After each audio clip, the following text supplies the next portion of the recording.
শ্রাদ্ধ দিনে হরিকথা, কৃষ্ণ কথা এইটাতে করে একদিকে শ্রদ্ধার কাজ হবে, আরেকদিকে পাঠ করে সেই পরমার্থিক গোলকধামে গোলকটিকে পরমাত্মার বিধি মুক্তি কামনার জন্য এই হরিকথা তখন শোনা। আজকে কি ক্রিয়া দিবস, তাই তো না?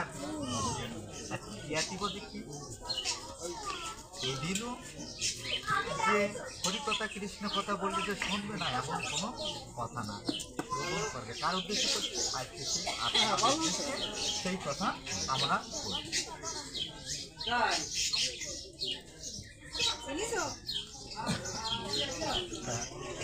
শুরুতেই যখন আজকে যে শ্রদ্ধার অনুষ্ঠানে আমরা বসেছি, আমরা একটু সবাই একটু প্রেম ধ্বনি করবো, যেটা হচ্ছে এই ধ্বনিটি কি হয়? আমরা একমাত্র অনাদির আদি গোবিন্দ হরি চিরস্থায়ী উন্মুক্ত পুরুষ তার পরিচিতি আমরা ঠাকুরকে আহ্বান করার জন্য মুক্তি পাওয়ার জন্য একটু পরে যাও পাওয়ার জন্য আমরা কি করি? বিভিন্ন উপাসনা, বিভিন্ন তন্ত্র মন্ত্র, বিভিন্ন গ্রন্থ ভাবে এক একজন ভাবে ঈশ্বরকে পাওয়ার জন্য কত কিছু মুক্তি লাভ করার জন্য।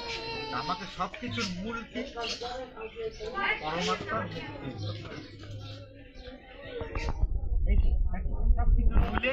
আমি সংসার করি, বাড়ি করি, গাড়ি করি, নারী করি, যাই কিছু করি, আমাদের কি মুক্তি। যে এই জরাজীর্ণ দেহেতে যেন আর প্রাণ না আসে, যেন ঠাকুর যেন তার সেই পাসপর্টে রেখে যেন আমাকে ওখানে রাখে, আর জন্য এই যেন জন্মধর্ম যেন আর না করে। আমরা যেন মুক্ত লাভ হচ্ছে সেইটি, কিন্তু আমরা সেটি পারি। কেন পারি না? এই কাম ক্রোধ লোভ মোহ মদ মৎসর এই ছয়টা ঋতুকে আমাদের এই বিচারণ করে দিই।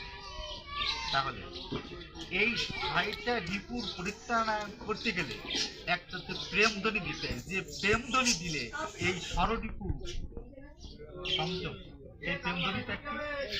আমরা এখানে বসে প্রেমধ্বনি দেব, ভগবান শ্রীহরি সেই গোলকধামে বসে তিনি ওখানে বসে ইশারা পাবে যে আমরা এই মৎসলকে এসে ভগবানকে স্মরণ করছি কায়ে মনে বাক্যে, এই জন্য আমরা এই প্রেম